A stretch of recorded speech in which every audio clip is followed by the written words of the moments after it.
what you perceive as possible is usually what you achieve. It works and you should do it.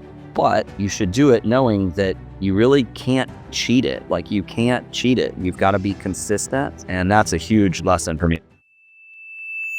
Today, we're talking with my good friend Kyler Ferris from Houston, Texas, who absolutely crushed 2024 with 175 closed deals from YouTube. That has to, that was a record for 2024. I don't know of any other channel that closed more than 175 homes in 2024. He clearly kicked our butts as well. So congratulations to you, Kyler. But this guy is amazing. He's started his own brokerage and has over 50 agents, and all of that was able to be built because of YouTube, and actually gave him the confidence, he said, to be able to build that team out. And now I've watched him grow into a tremendous leader, becoming one of the top brokers in the Houston, Texas area, and the most successful channel in all of the Houston area, and I believe for the country for 2024 alone. He actually just passed us up in subscribers, so it's always one of those fun things to see somebody do that. But at the same time, it's like, now I've got to really step up my game, because I don't want him to beat me on subscribers, right? But we know it really comes down to the deals. But he clearly, like I said, kicked our butts last year in deals. And so we're going to talk to him about the strategies that he's implemented. We've learned some things from him as well. He's pivoted, but overall, this is an amazing interview with Kyler out of Houston, where he dominated YouTube. He's on full blast momentum. It is something really impressive to watch. Let's talk to Kyler. And welcome, Kyler, from Houston, Texas. How are you today, sir? Doing well. Excited to be here. Thanks for having me. Absolutely. So, Kyler, absolutely crushing YouTube. I think you had a record year last year, but I want to get to all of that here in a little bit. At least a record year on YouTube. I don't know about the rest of your business, but we can always chat about that too if you like. But I mean, really, I think I would say the most successful channel I've seen. And now you've just I don't know if you watch this stuff, but I do. And you just passed us up on subscribers, which I'm kind of happy about, but I'm not really happy about. So now I got to step it up. All good, man. I mean, I don't think the goal was necessarily, I didn't view it as a competition, but you gave me something to chase and I chased. So No, I mean, it's amazing. So I want to just kind of get into a little bit of your background first, and how long have you been in real estate? yeah, so I'm in my 10th year. I went to school at A&M here in Texas, studied finance, worked for about a year and a half for a family office, and then it made sense to get my license and start a brokerage from scratch for some reason. And anyways, did that 10 years ago. And then, fast forward to what, three years ago was whenever a little over 3 years ago now. I think our channel's 3 years old now. So one of my clients was telling me, hey, there's these guys in Dallas doing YouTube. You need to check it out. And I didn't believe it. I was like, no, dude, there's no way they're getting people to call them from YouTube. And my ego got in the way and I shut it down. And then he pinged me again and was like, hey, you need to check them out. I was like, all right, whatever you say. And drove up to Dallas, met you, and the rest is history, I guess. Yeah, that's crazy. So when you say were you doing finance for a family office? Yeah, no, I wish I were that smart. No, I got my finance degree. I knew when I was at school that I wanted to be an entrepreneur. I knew I wanted to run my own company or companies, but I didn't have clarity around what that looked like. And I don't think anybody does when they're 22. So, but I did know that the best place for me to start would be at a technology accelerator, because it's the ecosystem where I could decide, do I want to end up on the investment side of things? Do I want to be a founder right out of the gate, or do I want to work for the actual program itself? So there was a tech accelerator out of College Station that had just formed, and they took 10 startups out of 100 applications. They gave them some seed funding, and for a 100-day period, we all worked out of the same lab. So we had 10 startups all working. And so I was their first associate that they hired, basically to just be a well-rounded kind of player for all of the team, all of the different startups, and help them however I could get traction. So the whole thing was focused on how can we get them off the ground with proof of concepts, proving assumptions, disproving assumptions. So I did that for a summer. And out of that, I got the clarity that I wanted. I got 2 job offers. One was to work for one of the startups, and one of them was one of the owners of the accelerator wanted to start his family office. And he moved me to Austin. So I took that job, and I was there for a year and a half, pretty much the coolest job you could have, which is I worked for a young dude with a bunch of money who told me to go and find him opportunity. And I can see and smell opportunity.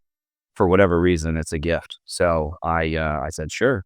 So I had my man bun, got my motorcycle. I moved to Austin and did that for a year and a half. Had a lot of fun, invested in some, just some cool startups. And then from there, he was like, why don't you go do your own thing? I'll fund it. And so we took 300 grand from that family office. I had a buddy who was working for the #1 Keller Williams team in Austin and said, hey, we can run a similar model, but do it at a broker level. So I got my license. He had already had his. And about as naively as possible, we decided we're going to start a real estate brokerage. We got an office on East 6th Street and pretty much just followed a playbook he had, and it started to work. And so, yeah, that brokerage still exists. It's at over 100 agents. It's called Sprout Realty out of Austin. But about a year and a half into it, I think one of the things I learned in the process was you've got to be valuable throughout the longevity of a company. And so while I was valuable early on at the onset, because I had helped a lot of companies get started, once the thing was up and running, both my business partner and my investor were going, all right, well, what are you going to do now? And I'm like, I don't know. I got the thing started. Wasn't that my job? And they're like, no, you need to sell real estate. And I was like, I guess I'll sell real estate. Sure. But my goal was never to be a realtor. My family had owned a bunch of real estate. My grandfather owned a mobile home dealership. So I was always around real estate, but not realtors. But I said, all right, I didn't really want to lose my ego just yet, though. I kind of thought I was going to be able to skirt around doing the work, like actually selling the homes. I was like, all right, well, I put it together. I brought the money. I got the office. I got the business partner. We got everything we need. We bought the leads. Like, why do I need to sell real estate? Well, apparently our investor wanted to be paid back sooner. And so he wanted me to sell homes. And then eventually, about 3 weeks before I was set to get married, unfortunately, he did change our entire structure, and I just disagreed with it. And so I decided, hey, I'm going to go do my own thing and still have a good relationship with my previous founder, Cody. It's funny how it comes full circle. We actually talked a week ago, and I can't spill the beans on what he's up to, but it's just crazy how we started this thing together and how we've gone on our own journeys, but they're very similar journeys. And I think similar to what you've probably had to go through as I talk to more and more, team leaders or broker owners. I mean, the journey is different, but it's the same. I mean, you're going to face the same struggles with people and leads and processes and overhead and all this stuff. And so anyways, I went off on my own. Whenever I had that kind of falling out with our investor, it was very much hey, you need to buy me out or you need to take a hike. And I, at 24 years old, didn't have, I'd sold like 12 homes that year. So my first year in real estate, I did okay. I did about 20-something, 30-something leases. I mean, it was wild. And that's not an exaggerated number. I know for certain that I made about $30,000 to $33,000 in leases my first year. And you got to grind to make that kind of money in leases. So my first year in real estate, I made $87,000, which is a good first year. But we did have some Zillow leads, and we were prospecting. We were circle prospecting. The team my partner had come from, that was how they generated business. It was the Heil Group, which was the #1 Keller Williams team at the time.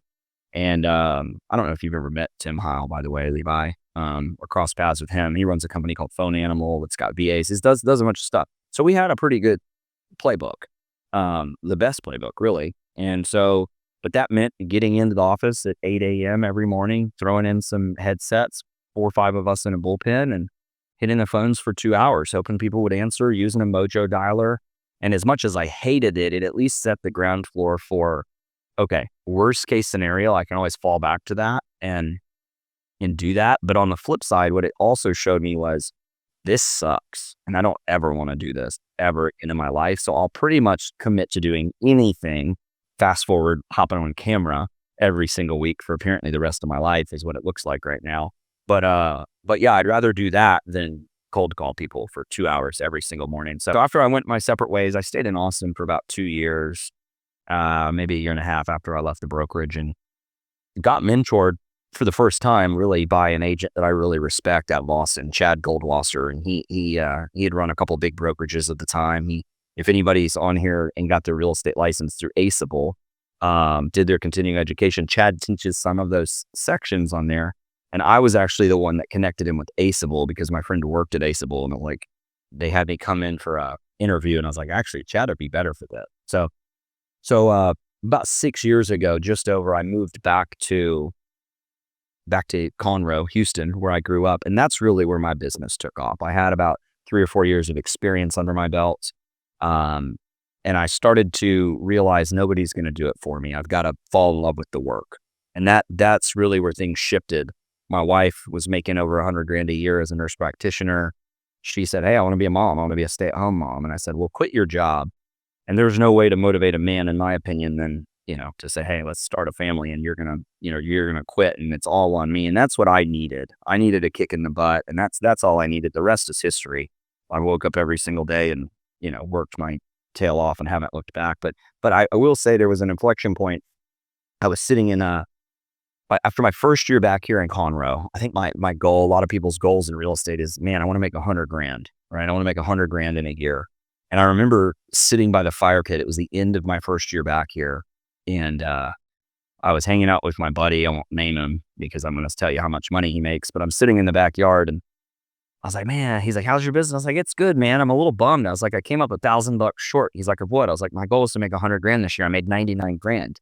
He's like, "Oh, that's really good." He's like, "You could definitely do better, but that's really good." And I was like, you did kind of waiting for your friend to be like, "Oh, that's sick. You made $100,000.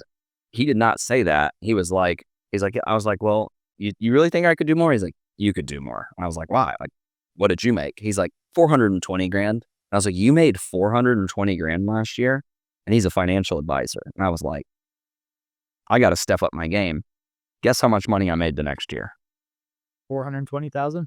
400,000. My goal is 400. It was 400,000. So, that really kind of opened my eyes up to the fact that, sure, you need to put in the reps. It doesn't come overnight, but when you commit to it, what you perceive as possible is usually what you achieve.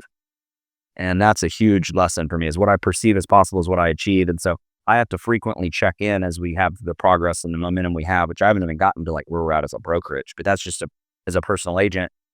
Now I'm constantly opening my eyes up on a weekly basis to go, oh, that's possible. And the second I believe it's possible, that's usually what I shoot for. And so I think you just kind of expanding that versus keeping it focused and revisiting every year, I think kind of opens you up to new opportunities, right? You can identify. It's like slug bug. Once you're aware of it, you're like, oh, you see it all the time. It's the reticular activating system. You go after it. So Explain to the kids what slug bug is. if you don't know, well, you got a bunch of kids on here. So slug bug, if you see a Volkswagen Bug or a VW Beetle, growing up, my wife and I argue about it. She's from Florida. They called it punch buggy, and I called it slug bug.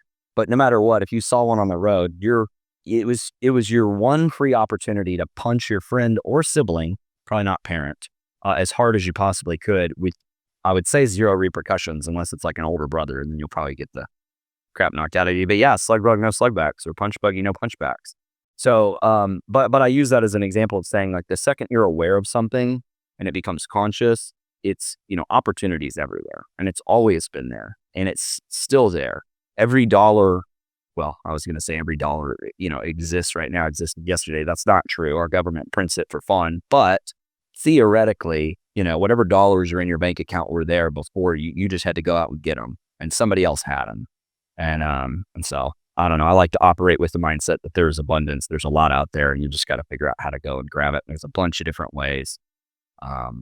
So you and I have kind of cracked the code to one that it's been a pretty good idea, pretty lucrative, and that I'm going to continue doing. In fact, I built a whole business off of just one mechanism, really. It's wild.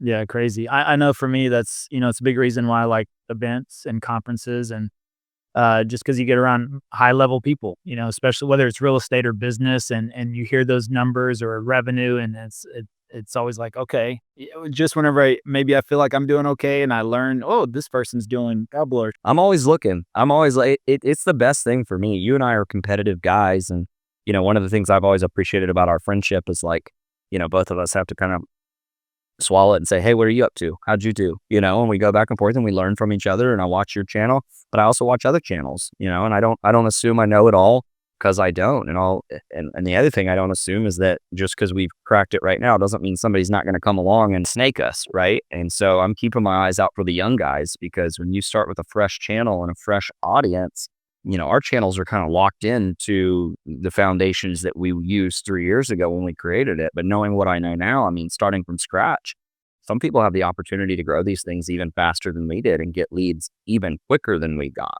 Now it's off for them to get as good as we've gotten with all the experience we've had quickly. But if we were to restart, I'd imagine we could do some real damage pretty quickly. Yeah, let's jump into some YouTube stuff and talk about that a little bit. I know it was Gallant, right? Was the person you Good old Gallon, and Gallant's been a lifelong friend. He's an online marketer, and I was selling his house, and he was building y'all's first course, I guess, or working with y'all on your first course, and yeah. I was in his little war room where he had just filmed it with you guys, and I really didn't believe him. He's like, "Dude, I'm telling you, their phones were blowing up. They're filming this course. They'd only been doing it, I guess, 3 or 4 months at the time, 5 months, six. But you're getting real results quickly." And so at the end of the day, I mean, I didn't believe it because I had worked so hard to get the business that I had built. And some people don't believe things um, be, because they haven't put the work in yet. I was the opposite. I had put the work in. So I was like, there's no way that this is this. I don't want to use the word easy, but that it works the way that it works. I know how hard I was closing 50 plus deals a year, making $500,000 a year for a couple of years in a row.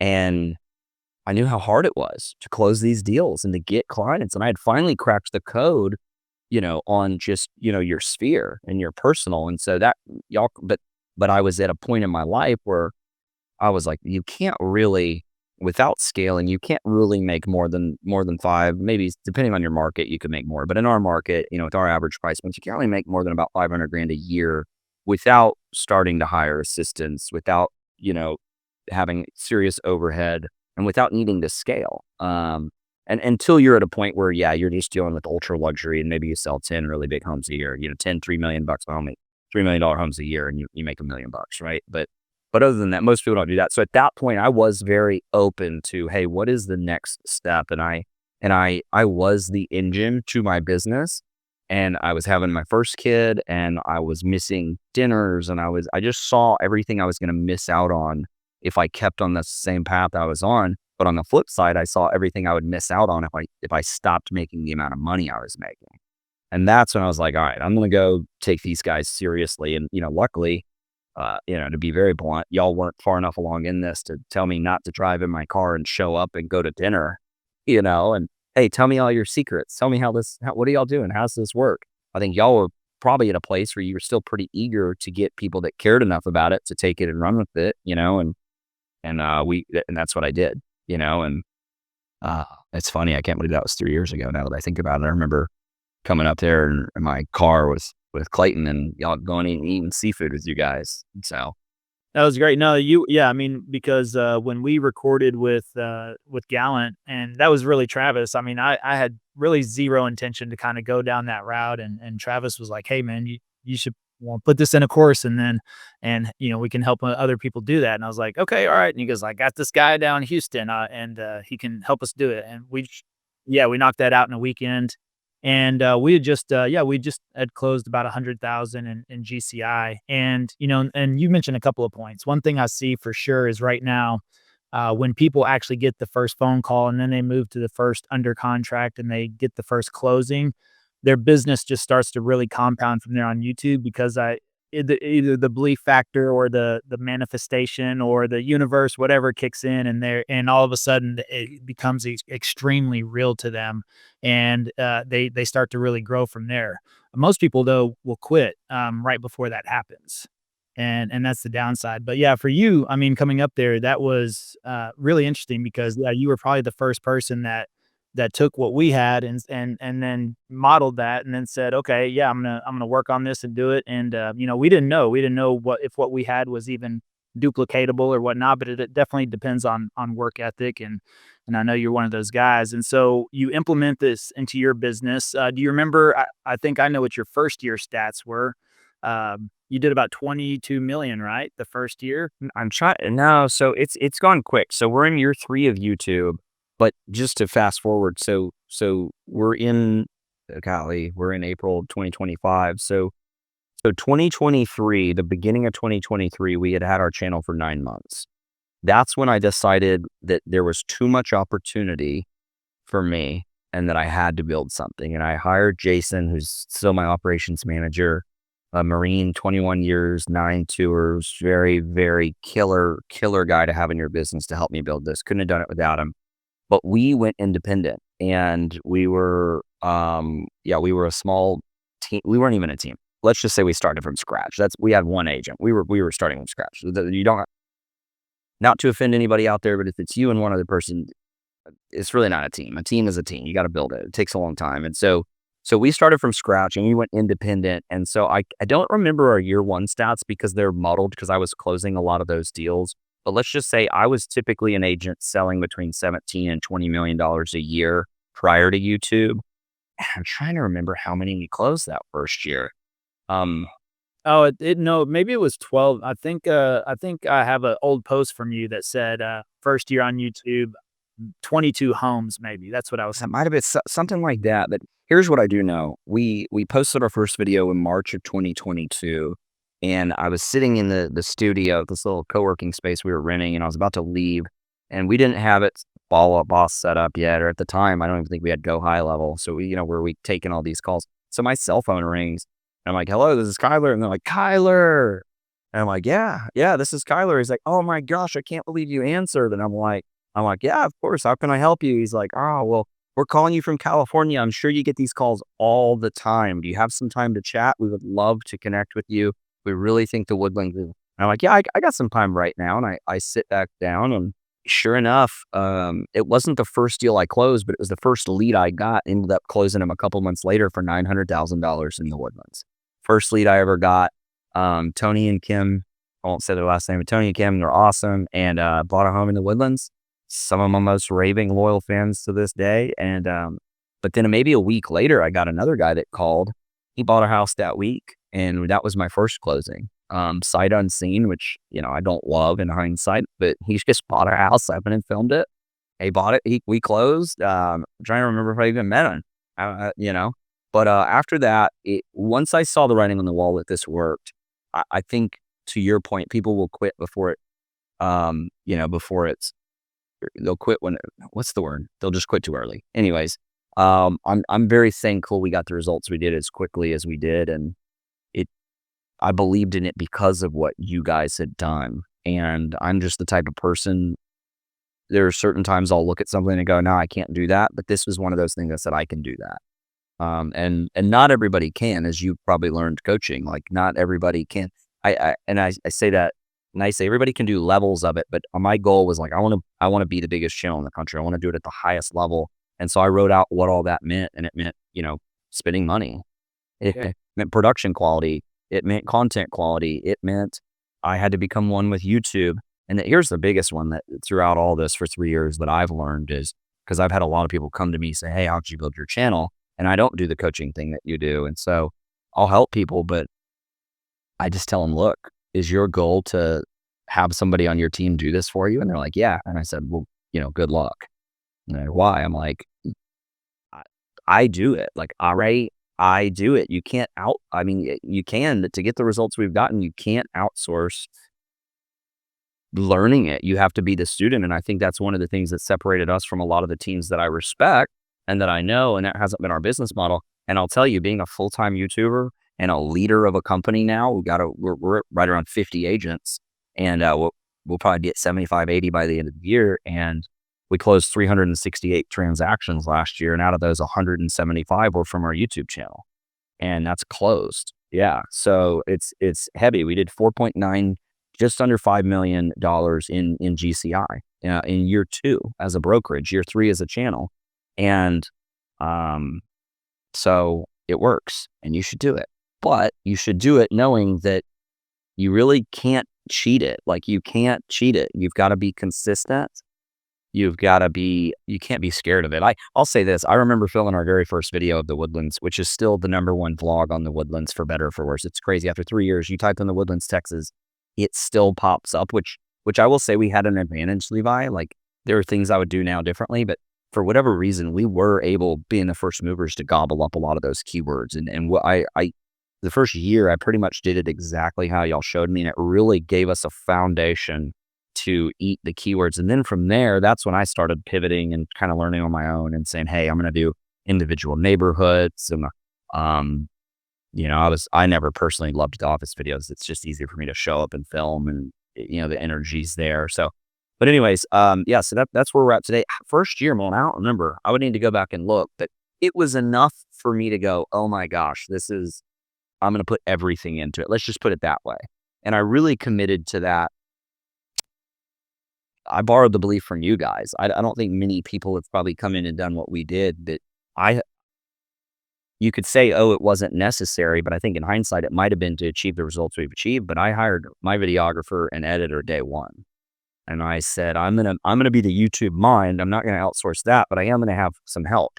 And that was a different strategy and different approach. And we bet on it, and it paid off. But, I wrote a lot bigger check than probably most of your students do right out of the gate. But I had the money to do it from being in real estate previously. And I said, why not just beat everybody to the punch? I knew that once I saw the writing was on the wall, I was like, if I don't do this, somebody else is going to do it. And sure enough, they have, and other people have done a good job, but we had a pretty big head start. And I think our production quality and really the accountability I paid for in a partner filming with me, there's no way, I know myself way too well, there's no way I would have been as consistent as we were if I wasn't paying a lot of money each week to show up with somebody and do it and then be bought into it. And I got to shout out Keith. Keith was, with me from the beginning. You knew Keith before me, my videographer, which is funny. And couldn't done this without Keith. He's now our kind of head of video and marketing now. So yeah. I thought we connected you with you. Well, I think what happened was, because did you? I think Gallant's the one that knew him, because he went on that weekend with y'all. Yeah, he was there filming. We went out. We met Gallant for his birthday, and So I got connected through that. Was how I got connected with him.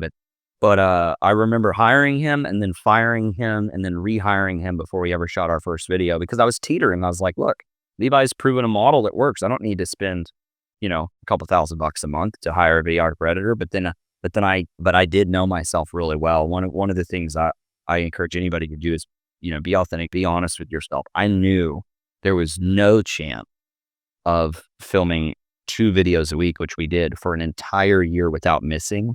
Yep. That's 104 videos in our first year, and we didn't miss a single upload for our first year. It's one of the things I'm most proud of. Not many people can come out of the gate and do that. And I think that set the tone for what we've been able to build, was that commitment. And I think financially it took that for me to have a partner in it to go after it the way that we did. So yeah, that's one thing I definitely adopted from you as well, because I did everything selfie style, and then you came out of the gate just I believe just day one, right? You had your video and did everything that style, and I like your videos from the beginning. Did you have any? How was it the first couple of videos you recorded? Were you stumbling and bumbling? And I think what I tried to do was I tried to be you. And I encourage anybody watching this, don't try to be Levi. Try to be whatever your name is, because you've got your own style. And I watch it, and the first half of my first vlog is so cringe right now, because it was a script. Yeah. Don't use a script. Just talk to people. And even now, 3 years into it, I'm still breaking that habit. The best videos are the ones where it's me. Now, there are definitely elements of people. I'm going to say something here that people aren't getting on YouTube to watch Levi. They're not getting on to watch Kyler. They're clicking on the house. They're clicking to learn. To learn about something they don't know is currently possible, and it needs to be packaged and presented in a way that they can't not know about it anymore. When we started this, our hooks were, so you're thinking about moving to Houston, Texas. You're thinking about moving to Dallas. And when we started, I think our goal, and agree or disagree with this, but I think our goal was we knew people were on YouTube that were thinking of moving. So let's just set the hook and appeal to those people. And it worked really well. But it really only appealed to the audience that was thinking of moving. And then after a year or two, we kind of pivoted. And I was like, well, why don't we just be YouTubers? What if we make something so clickable, focus less on the areas, more on these homes where somebody is just in the browse mode, scrolling on the toilet like they do on TikTok, and they see a home for $499,000 with a fire emoji on it. And they just click it. But it's so good in that first minute that they go, this is in Houston? There's a lake right there. Hold on, there's no state income tax. This I can get this house for $499. And then they watch the whole thing. And by the end of it, they were never planning to move at all. But now they know about it. And then a day, a week, a month, a year, right? Heard that one before. Whatever that, a day, week, a month, a year goes by. But eventually it's in the back of their mind and they talk to their significant other and they go, hey, we need to, the next time they have a fat tax bill, they go, screw this. I'm calling this guy. And now what we've learned is, and I think we're going from the amount of deals we did last year to this year, a big part of that is a little pivot of realizing once you know, well, now I know we've had people close that were never planning to move at all. And that's a different buyer than the people that were thinking that, so you're thinking of moving to Houston, Texas. No, we got people that hate us because we got them in the best way. Like they're happy, but they hate us because I had a guy in our office this morning. I walked in and get this.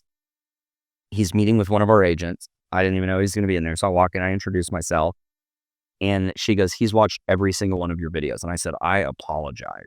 203 videos. I said, I am so sorry. He goes, but I'm mad at you. And I go, why are you mad at us? He goes, because we started 3 years ago watching your videos. This is 3 years, Levi. I don't know if you've had one of these. This is crazy. 3 years ago. And he just shows up today for the first time. You're in this long-term nurture state. I never had to do anything for this guy. He's just in my office ready to buy a house today. And that's probably what I think we're really getting at with the viewers here. But he said he's mad at me. He goes, because I fell in love with the Woodlands. He goes, and for 3 years, you've just given me other options. And every single week, he goes, well, what about this here? He goes, I'm more confused now than I was at the beginning, and I'm like, well, luckily you're here. Now you know about all of it. We can shrink it back down. But yeah, I mean, it's a long-term nurture play. And I think best case scenario is when they don't reach out to you and they just watch for 3 years and then they would reach out when they're ready. But anyways, and they're still not fully ready. They still got to get jobs here and everything. But this could be a 4-year nurture when it's all said and done. Yeah. Which is wild. Yeah, it's great. And you didn't have to hammer them with emails every month. You didn't have to check in every 2 months with text and phone calls, and it's amazing. So I want to talk about, because you mentioned this too, because I think this is something that I recognize that you did, and we started to follow suit on that, was because we focused a lot in on keywords, but then also individual suburbs of Dallas. Dallas is pretty similar to Houston with a vast number of suburbs all over the place. And we really, like Frisco, Texas is probably like your Woodlands. Yeah. And I really wanted to, capture Frisco. And so I probably made 30 videos on Frisco alone, and which we capture a lot of business for that. And then, of course, took over all the top spots and everything. But then you started to kind of go a little bit away from that and kind of target Houston as a whole, right? Yeah. So I'll walk you through it. So we followed your lead in the keywords, and still to this day, I think it was the best place for us to start, because one of the reasons actually is I think it scared other people off from getting into our market. So I went in and there was somebody else in our marketplace who had a really established channel. He was probably the first mover. I would say we were the second bigger channel here in Houston, and but they didn't have your kind of optimization strategy for keywords. And I knew that pretty quickly using TubeBuddy, because I could analyze other people's videos. And so I can always see what other people are doing. And so I would go in but I kind of stuck with what you had showed me about walking in on more niche keywords. So the suburb itself versus the broader keyword. Because I think somebody typing in Conroe, Texas, we can all agree, isn't trying to learn about the Houston Astros. It's a more isolated search result, but it's broad enough to capture anything in Conroe. So we did that, but we ranked number 1, number 3, number 5, number 10 on Conroe, the Woodlands, Cypress, Katy. And so after a year, it was like, all right, I'm gonna pivot. I really wanted, I said, you know what, a video, it was a gamble, and I've taken a lot throughout the time, but I said, I'm willing to bet if we keyword it on a neighborhood. I actually went the opposite direction. I went smaller. I said, I'm going to keyword it on my neighborhood, Grand Central Park. And I said, what would that look like? And the views went down a little bit because it wasn't as broad of a keyword, but I'll tell you what, the potency of the leads did go up because anybody that ever funneled in and wanted to learn about Grand Central Park on the internet ended up on this one YouTube video. And I lived in the neighborhood. I'm on the NMD board. It's a new construction neighborhood, kind of like a Windsong Ranch, where you just have all these builders. All the builders knew me. Everyone knew I was the top agent in the neighborhood. And so it really cycled. So owning your home turf was worth the video for me. And remind me, I'll tell you that the cost per video of how I view the value of these videos now, because it's a stupid number now. Like the lack of thought I put into my next videos is stupid compared to the amount of money they're worth when you look at our, revenue divided by 52 over the end of the year. It's like, okay, we should probably plan these a little bit better, if I'm being honest. But anyways, we went niche. And it worked, and it didn't give us volume of leads, but anybody that called for Grand Central Park, we'd sell them a house. So, but I did see some other channels that started to get a lot more views, and I had always kind of leaned into what you had said about, don't chase vanity metrics, chase leads. But I felt good about our leads. I knew we had all the keywords I wanted. I didn't need a 7th Woodlands video at the time. So I was like, all right, well, let's go for browse. And so we opened the keywords up to Houston, Texas, the broadest keywords. Hoping that it would get thrown into browse, and it started to work. We started to get more views and it was hit or miss at first. I think one thing a lot of people need to learn is I've seen, and my gut says you need to make 10 to 12 videos to kind of reset a pattern or a direction you're headed. I say 3 to 12 videos or 10 to 12 videos. I think like 3 months. It takes a while to shift your channel. And I think it's easier for newer channels to adopt different strategies than to pivot because you've built the base of what YouTube perceives as your subscribers. At least and this isn't study. This is just a feel thing, but I'm pretty sure it's pretty spot on. So anyways, yeah, we started to pivot and slowly our videos started to get more traction in browse. And I was worried about the leads, but they started to grow. We started to get a lot of leads. And I think there's a double-edged sword here that, you and I weren't in much contact once our channel had got up and running. And so pretty much everything I built on the back end, I haven't really consulted any other people doing YouTube with, but I was of the mindset, I wasn't a YouTuber first. I was a real estate broker first. And so I was like, all right, like getting the leads is one thing. Closing the leads is another thing. And I think I put just as much or more time, effort, and energy into building this back end system as the front end system. And early on, it was easy because we had, 20, 30, 40 leads a month to close those deals with a handful of agents and make sure nothing's falling through the cracks.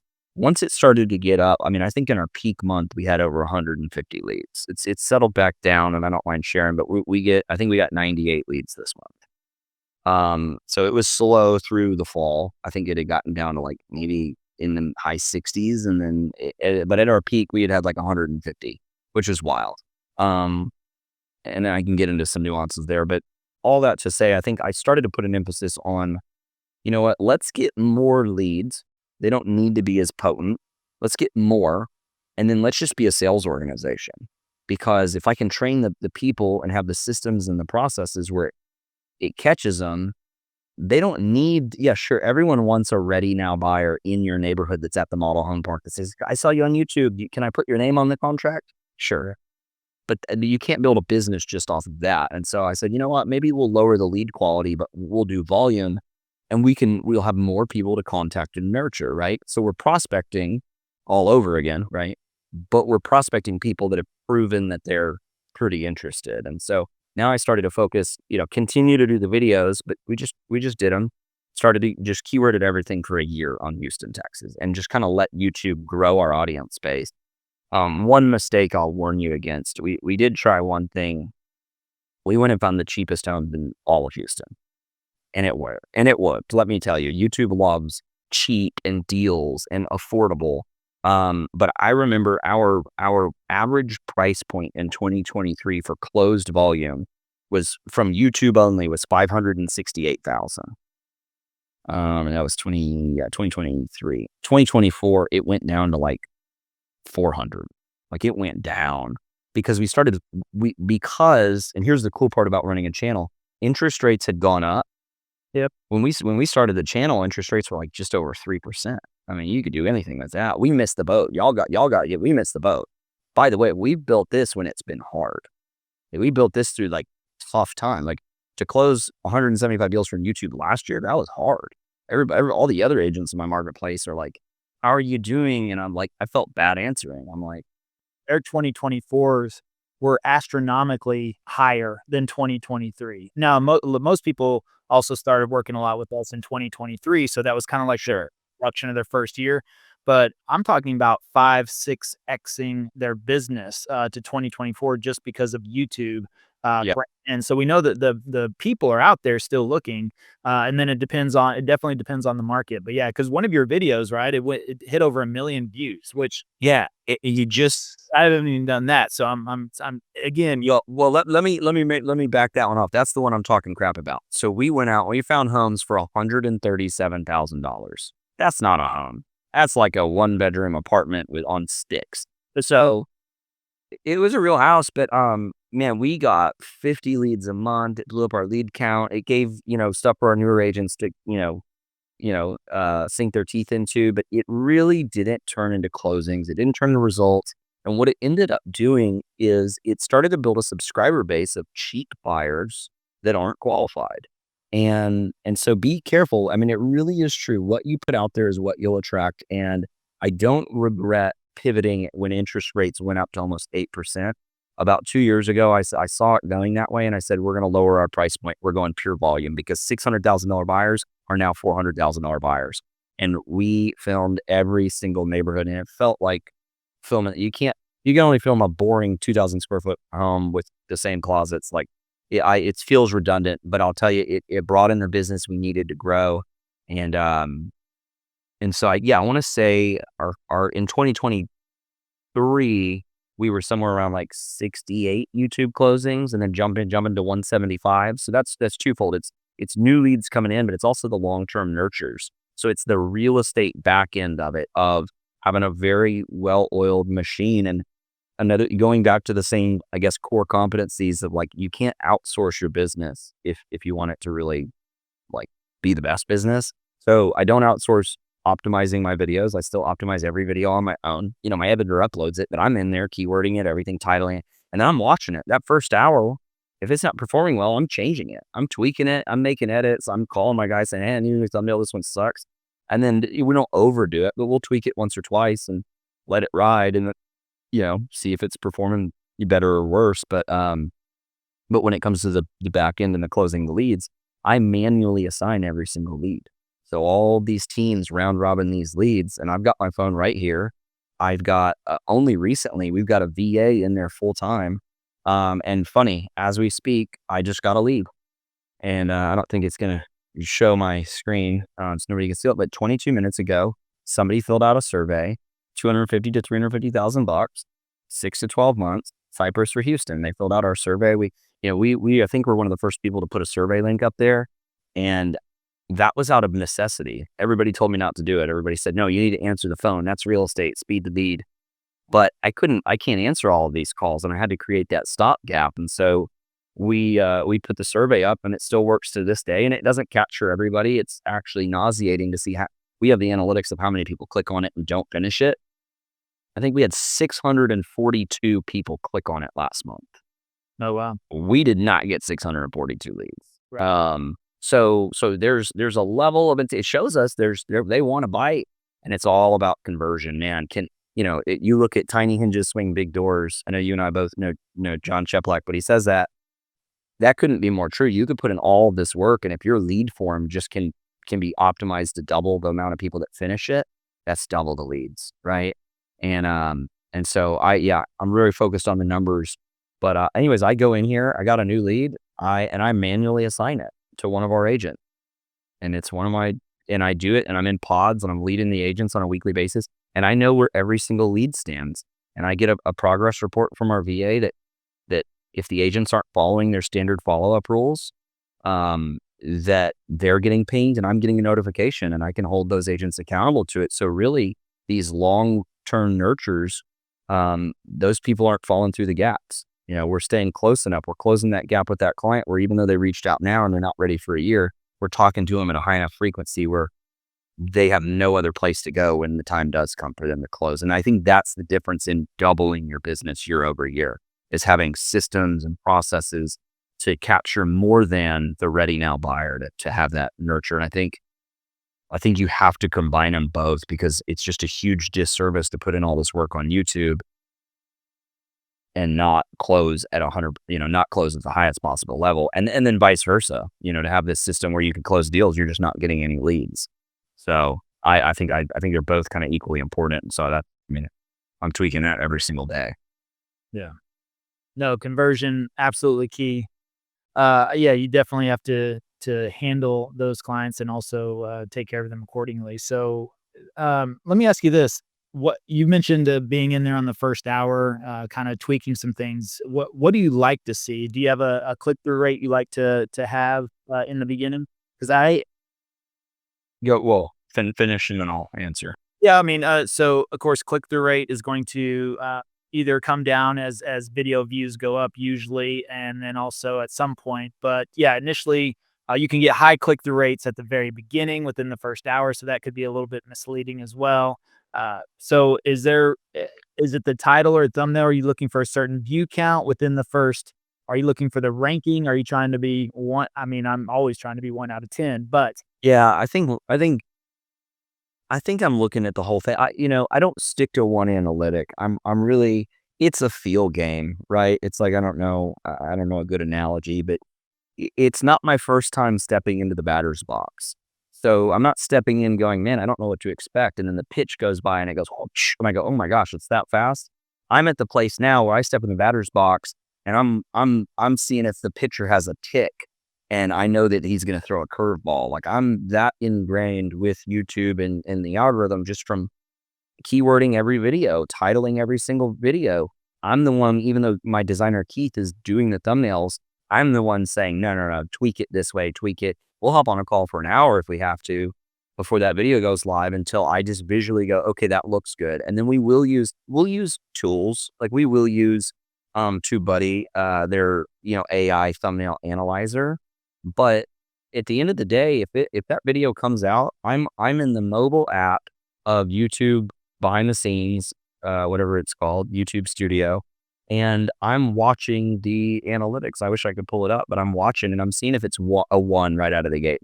And there's a trending line. And if I'm above it, I'll tell you what, I'm the happiest I've ever been. And if I'm below it, I'm leaving family dinner and I'm coming into the war room where I'm at right now, and I'm pounding the keys, trying new stuff to see if I can get it to move in a different direction, because we're past the point of, is the video good? Every single video we put out is killer at this point.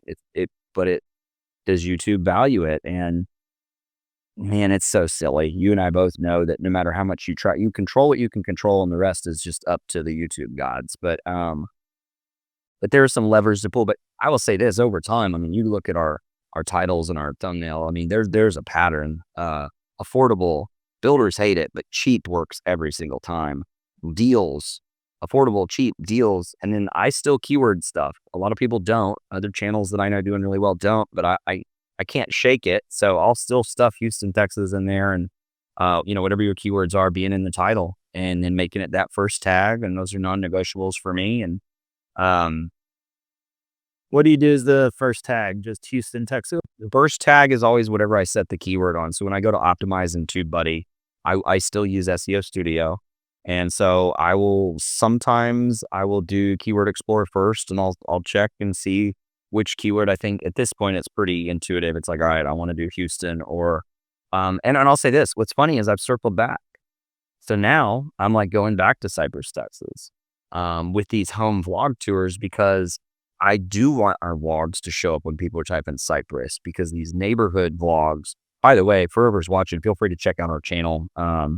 It's living in Houston, Texas. There's a couple, right? But you'll see me on the thumbnail probably. But by the way, I got sick of all the faces pretty much every time I just go. Yeah. That's it. I can't do that. Yeah. So what was the question? Just what are you tweaking? But you were also talking about you're circling back now. You're going back to like Cypress stuff. What would make you determine whether or not you want to put Houston for more broad appeal, or you want to, or you're just saying, you know what, I'm going to do this one, the Cypress, to try to capture the site. Yeah, I think. I mean, I've keyworded so many videos on so many different things. It's just a feel thing. I think the more I know now, I'll sometimes it matters a lot and sometimes it really doesn't. I think I've done enough with the YouTube algorithm where it knows to throw me in browse. Now I think that the trick is if I were to start a YouTube video or a YouTube channel all over from scratch, I still go back and forth. Would I do what we did and go after the keywords, or would I go broad? I think the answer now, and I don't think that this was the answer when we started, but knowing what I know now, I would try to go bigger on the full Metroplex right out of the gate, with some vlogs of neighborhoods, because what you and I both know at this point is people are watching online from Idaho and they're just clicking on a house thumbnail and they don't know the difference between Frisco and Salina. They don't know the difference between Conroe and the Woodlands. So you're just showing people stuff that they want. I'm less concerned now. So once you know how people come in, those people just click on browse. Those are those people that aren't planning to move, or maybe they just do want to look at homes in Houston. The people that do want to move, those are the videos where I'll make a vlog of the Woodlands and I'll keyword it on the Woodland.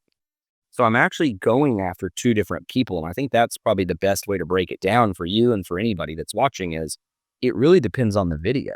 There's a new area that I've been waiting on this neighborhood to finally have models, and we just filmed it this last week. I might keyword it on the neighborhood name because it'll be the first keyword because nobody's done that neighborhood, and I just want it to lock in on YouTube.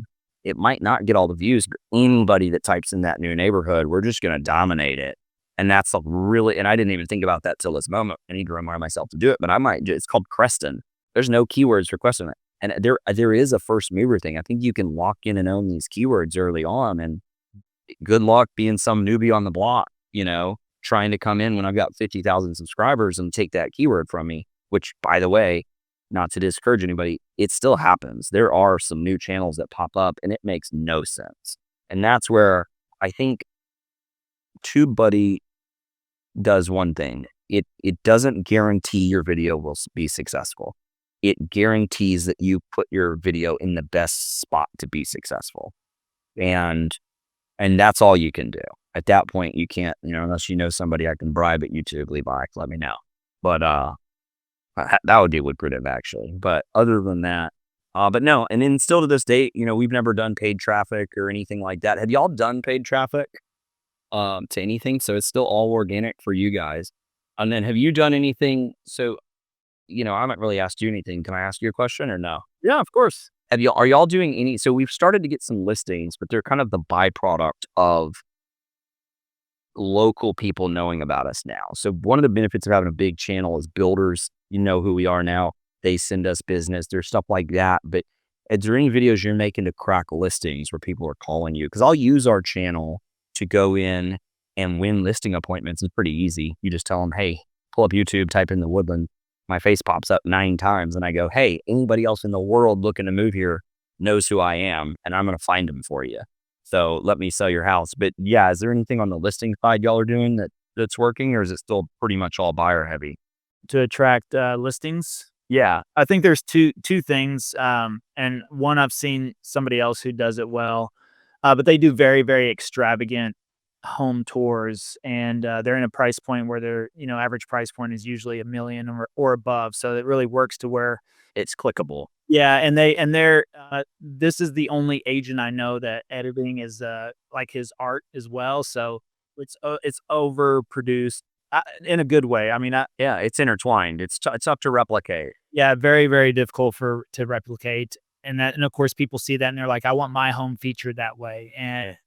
So he generates listings that way. What we've been testing right now and working on, I actually did that through a separate channel, and it is generating listings. It is generating 100% local traffic. It is Nice. all Dallas traffic. And that's the other thing too, is like on our other channel, you get the comments like, stop moving here. We're sure, And I just question, like, could we ever really appeal to locals on this channel when, I don't know, maybe some of them, and maybe I'm oversensitive to some of those comments where it's like, okay, well, are we really upsetting the locals? However, I've been approached out in communities by locals as well who recognize the channel, and we know that it gets traction locally.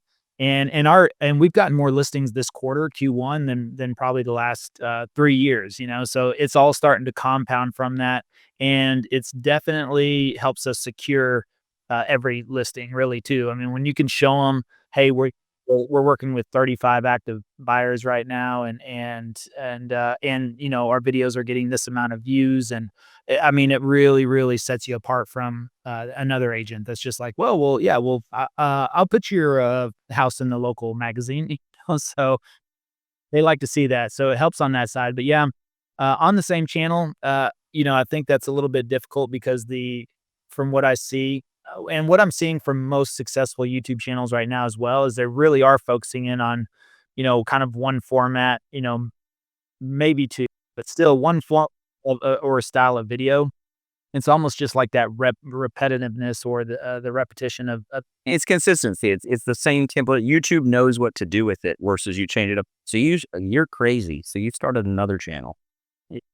Oh God. Well, let me know how that goes. Maybe I can drive up to Dallas and buy you some seafood and steal all your tricks and show you them. Yeah. So, but yeah, but yeah, I've been looking at, and then also I noticed you moved because you were publishing like Saturdays, and are you publishing on Sundays now? Oh, we're Sunday nights. Yeah. So we've been Sunday nights for a while. For a minute there, I'll tell you what. So we went the first year and consistency was our pillar. And then we got off the rocker. And once we got off the rocker, it's like a alcoholic, right? It's like, don't drink. And then the second you do, it's just chaos. It just got that. We were missing stuff. And we had to have it come to Jesus and say, like, this is our business. It can't go this way. So finally, as type B as we are, we got a couple weeks ahead again. I didn't tell you this. So, about a year and a half ago, I kept filming with Keith, but we hired another editor who's definitely got like a higher skill level when it comes to that intuitive editing that you see. He could edit for the top Nell, Whistling Diesel. He could edit for any of those guys. In fact, he's probably dumbing down his abilities to do our channel. But he was local. We didn't go overseas. We paid a lot of money for that too. And it was somebody that wanted to grow with us. And How much you paid for that? yeah. Yeah. So whenever I started with Keith, day one, we were paying $60K. So $5,000 a month. That was before we shot a single video. But I knew what I was getting for that was a lot. I was getting 8 videos a month at the time, but they were all small. They were these like little 8-10 minute dinky, in hindsight, dinky videos. Now we're making 45. I mean, if our videos are under 30 minutes, it's because like we're lazy on a Tuesday. These are a little bit, but walking through homes gives you all this breathing room. But YouTube, I mean, it's a non-negotiable now to have as long of a video length as you can with as catchy of a first couple minutes, and then setting micro hooks throughout the whole video, just like any YouTuber to keep them there. I mean, watch a Mr. Beast intro. He's teasing everything. Watch a Patrick Bet David podcast intro where he's pulling out nugget. One of the things, so we hired him about a year and a half ago, and he's great. Then we started to set more hooks in the beginning. And one thing we really made a change to is we no longer told people what we're about to tell them about, which is boring. Like, that's old school vlog. It's like, and in today's video, we're going to show you this, and then this, and then this. Instead, it's like, you can get this home for $970,000, and you're never going to believe what's in the basement. But before we get to that, I want to show you it's on a lake. And did you know that there's a boat ramp right? And all of a sudden, people's brains are firing on all cylinders in this hook, and we're overlaying B-roll, and they go, that's 9 things I'm interested in. And then they settle in and they watch the video. And so we really became YouTubers once we had that editor. It got killer. And then, yeah, video length is probably one of the biggest. If I came out right now and just had an iPhone with no editing or anything and just started filming vlogs, I would just go film really long vlogs, really long home tours. But I would keep their attention by teasing them. I wouldn't be like, and if you stick around long enough, I'm gonna blank. I'd be like, oh my gosh, and you've got to see that house over there. But before we go see that one, I do want to show you this. And then all of a sudden they're like, well, I want to see that one. And then they wait 10 minutes, right? Like, we've all doom scrolled. Everybody's been on those paid ads where it's like, Do you struggle with a slice in golf? Well, we have the solution for you. But before we show you that, what if you could blank, blank, and then they paint, and it's 10 minutes. They haven't gotten to it. They're like, fill out this link here. And you're like, all right, fine, take my money. Like, I'm so curious. That's what we're trying to do now in a non-annoying way. And then one other thing that we've done that I haven't really talked to you about is about 3 or 4 weeks ago, finally we had the money to do it, where I just said, hey, screw it. You've had your full-time guy following you around for a while. But now I've got Keith filming our vlogs. But Malachi, our editor, he wanted to come out of his dungeon, this dark room. We keep him locked in to edit our videos. Now he follows me around a couple days a week behind the scene, and it is not scripted. It truly me. I don't feel like I have to put on for a camera. He throws a mic on, and it's fun and it's funny. And what it's doing now is it's building my personal brand to the people that already know me. And outside working in, all my friends here, I've been maxed out on my 5,000 Facebook friends. They know what I'm up to. They're proud of me. They know the business we've built. I bought a 5,000 square foot building at the main intersection in my downtown with my name on it with a huge mural. Like, you can't miss us. But the 1 degree, 2 degrees of separation, now they're seeing my content. It's getting shared, and people realize, oh, that's how he's doing it. Like, oh, it's down to earth. We'll go behind the scenes in a $4 million listing. And I'm letting people hear what I'm saying to get that person's business. And the clients are cool with it because we have the leverage from our channel, and it's normal to them because they want something different. And their kids are telling them, no, Dad, we need to go with the YouTuber because he can sell it way faster. And I'm not just a YouTuber. I'm also a really successful broker. And you stitch it all together. I mean, I'm not going to lie. It's like shooting fish in a barrel now, because we're going and I'm mowing my buddy's grass with a, mechanical lawnmower, and people are watching it, and it's funny. And they're DMing me, and they're like, dude, that's great. Hey, can you list my aunt's house? So I think one thing I did with the YouTube is I put my business on hold for a long time to build a company and to build the channel. But now we're doing short form. Yeah. Are you? So these are on Instagram. Nothing. Yeah. So this is Instagram and Facebook, and it's really just, it's just for my sphere. But I'm using what I've learned when I'm using my video. But here's the cool part. We have 3 years worth of professional B-roll of every neighborhood in Houston. And so what's wild is now we can roll this out to all of our agents. And so we launched last month, I'm proud to say, our done for you social media. So any agent that's on board with us at Ferris Realty in Houston, we have a VA alongside of our editors pulling footage, and we task them each week. And so they'll go pull one of our full vlogs, and they'll make a 60-second reel of the amenities and then a 60-second neighborhood overview. Keith will script it like as if it's me. We've recorded all of our agents' voices in 11 labs. So we have the AI clone of their voice. And now we are overlaying that script on that content and delivering it for them where they don't have to touch anything. And it's as if they went out and filmed, and then they post it. And then on top of that, we're doing a once a month media day where everything's planned out. And then we have like funny little Instagram things of like, somebody might walk out and hold up the phone, and you're like, can you believe you can get this for 500 grand? And then all of a sudden it zooms into the phone. They just have to film that clip, and then the whole home tour is already edited. So we're templating it, dropping it, sending it out. So we're doing all of our agents' social media for them right now. They have to show up for 1 hour and film 6-7 clips, and they're getting 20, 30, deliverables per month. And all of that comes on the back of the work we've put in on YouTube to get professional B-roll. We've got a catalog of it. So there's all these ways we can go and package it up to agents now, that, it's not a service we're offering outside of our team, but it's a huge sticky factor to attract agents. Not only do we have the best leads in Houston, but nobody's going to do what we're doing for you on social media. And you don't have to do it. You just show up. So that when you record their voice on 11 labs, that becomes like a voiceover faceless reel. It just has B-roll of that area and like their voiceover, right? It's yeah, and some of them we have to tweak and have to have them come in, but yeah, it's faceless, and what it's doing is we're intermixing it with, you can't have a fully faceless channel, right? People won't know who you are. But when every other post is faceless and they hear your voice in the other one and it's the same voice, you're not having to do any of that content. They never could do that content without spending hundreds of thousands of dollars to capture all of the footage that we already have. So now we're just, we're using our competitive advantage and our team to basically give, access to footage that nobody would have. We've got the rights to it because we own it and it's ours. Nobody can touch it. But now we can give that to our agents, and they don't, like, when I say they don't have to do anything, like, we're about to get to the point where we have all their logins and we're just posting for them. So they can just show up. They go to one media day a month.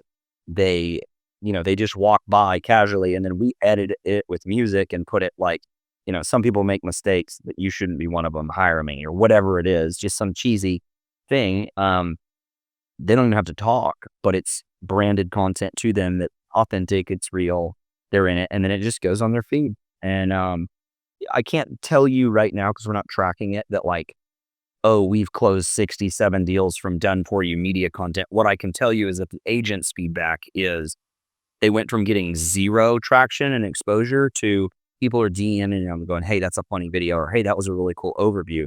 Great job. Keep it up. They're in that encouragement phase, which, is just going to build their brands and keep them top of mind with all of their networks. Because it's 40, 45, 50 agents. Not everybody's maxed out on Facebook friends, but you've got to imagine if, all of them have 1,000 Facebook friends, we're hitting 50,000 people on a daily basis now in our local network. And all of the reels at the end with Ferris Realty. So our brand that we're building collectively, which is more powerful than one person's, is everywhere. Man, which is the goal. that's amazing. We're trying them. Yeah, I think you're doing very well. So I mean, that's awesome, dude. I mean, one thing that I really respect about you is I see some of those posts that you do, especially whenever you're talking about helping the team or working with them. And I can just tell from almost the tone in your post, that you do care about the team and you do care about people, and I think that's a very important skill and quality for especially someone in a leadership position. So it's I can see why you're building the team that you have, attracting the agents, and really building a brand that is very, very impressive. And on top of that, doing it in addition to with YouTube and everything else, it really does. Plus a family, right? So I mean, this isn't No. I'm saying like it, and I like to play golf, which is like the worst thing that could happen. So yeah, you look like you're ready to play golf in every video. I feel like you're I had to make a decision on do I just rock t-shirts? I was like, I'm gonna dress it up a bit, but it's too hot in Texas. Yeah, and I already play golf, and so a lot of days my motivation to knock these videos out is if I get done at 4 p.m., I just go hit balls on the way home. So I just committed to the golf gear. It's natural for me. I do play. I play with, and golf has been, what's been funny is between golf and YouTube, I have been able to build some very deep industry relationships to the point where, some of the bigger developers here in town, there's a new 3,000 acre development, the one we just shot. Well, I'm playing tomorrow with the general manager. So the project manager that decides everything that goes in that neighborhood. He's the one selling the lots to the builders. And then with one of the home builders and their sales team. And we have all of their listing. So we have that builder's listings.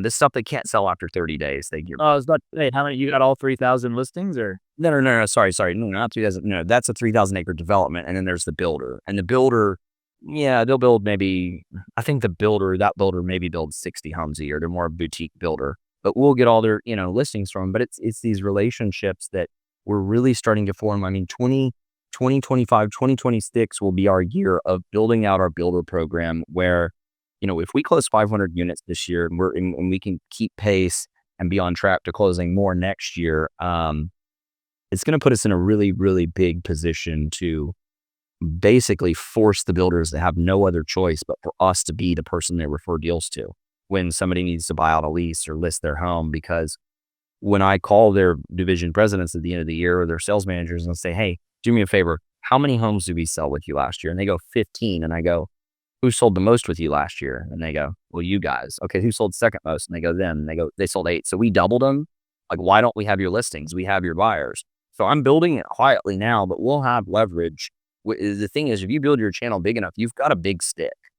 And I won't get into, where we're headed, but, I want to acquire all of the channels and all of the big sticks and go in and basically just, in a positive way, give people no other option than to work with us because we are the best option. And you have to earn that, and you have to build it, and it takes time, and you're not entitled to it. But that is where we're headed. That's what we're trying to build, and we'll see. But every day you wake up, there's a new headache, a new problem to solve. So Protecting the ranch, right? golly, that show kills me right now. There's no worse thing to do, Levi, than come home from a day of anxiety and try to like relax and then turn on 1923 and watch people get murdered. I haven't gone into 1923 though. Oh golly. If it's a great show unless you want to be happy. Okay, great. It's horrible. I look at it as like, hey, somebody had it way worse than I've got it right now. So Yeah, but I'll tell you what, it'll keep your head on the swivel because if that's how it was back then, I mean, yeah, you die for like the dumbest I guess it was how it was, I mean, dude, people are savages. I mean, Yeah, they look at somebody funny and they shoot them. And you're like, oh, they're dead. that's what I'm saying, dude. Like, or the Viking movies or the Viking series. I mean, people are just randomly walking through the hood. I mean, not the hood, the woods. That's a difference. Or in our day, it would be but they're walking through the woods, right? And all of a sudden you run into two people, and those two people are like, I think we're just gonna rob and kill you. Yeah, exactly. Yeah. No, thank you.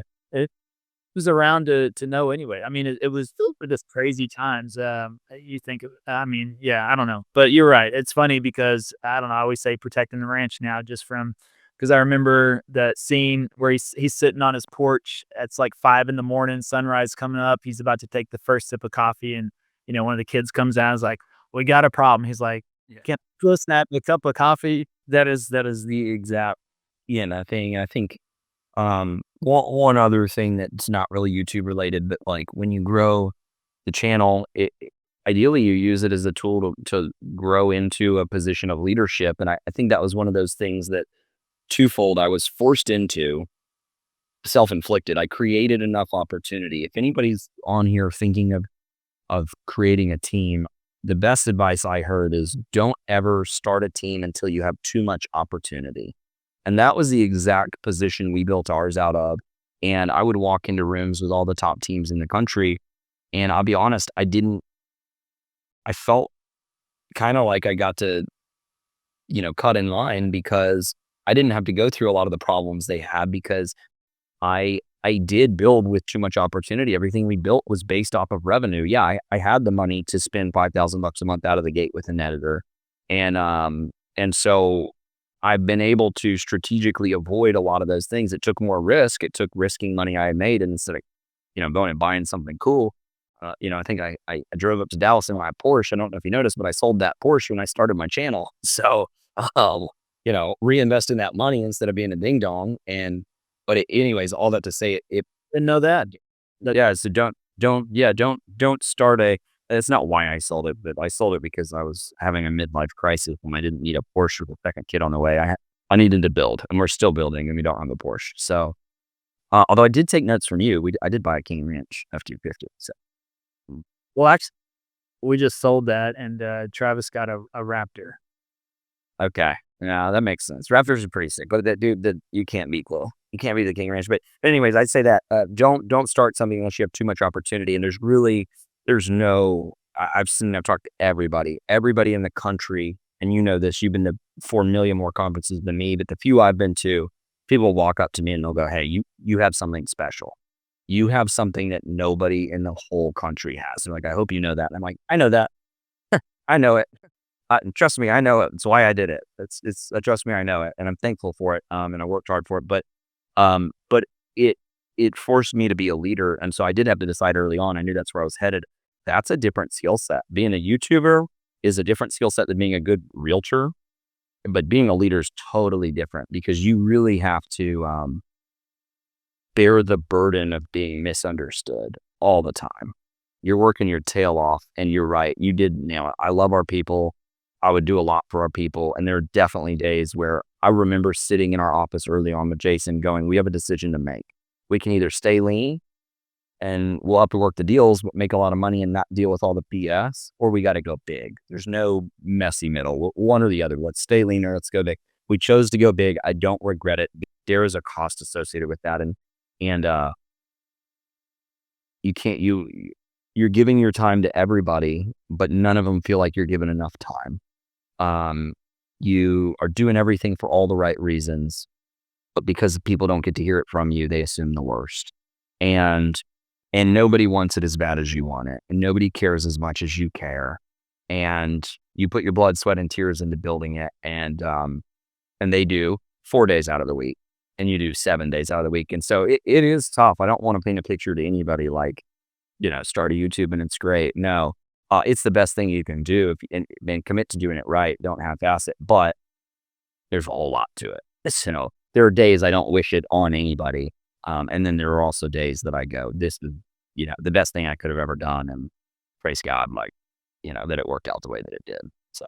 Well, very impressive, man. I mean, it's just everything that you're working on is truly fun to watch, and I'm happy for you and your family and the business. It's really, really, really fun to watch. And again, thanks for leading the way as well. And we've learned a lot from you on top of that, and that's something that I always tried to be a constant, endless learner. Actually, I just heard a story the other day that some famous Japanese jujitsu sensei or something like that. He passed away, and they buried him with a white belt, and that was really a symbol of respect for the fact that he was a constant learner. Always looking to grow and get better. Even he had mastered everything on all levels, but still was willing to learn and grow. So I see that as you. And yeah, it's funny. Sometimes our egos get in the way, and then we got to slap them to the side and be like, nope. Okay. Let's remember, when we are open to learning new things or trying something new, that could be where the biggest growth comes from. Even if you take a little bit of a temporary hit, that dip is right before a big growth curve. Well, I don't think it comes naturally to collaborate when you're a competitive person, but I think we've seen a shift in our industry where the top people in the industry are collaborating. And so I think I'll end on the note that I don't think that this is the end. I think this is just the beginning of us getting to collaborate on some stuff. And I think that I'll always appreciate the start you gave me, my day one. So thank you. And yeah, I think we got some cool things coming in the next couple of weeks. I look forward to it. Thanks for joining me today, Kyler. I really appreciate it. Cool. All right, man. We'll see ya.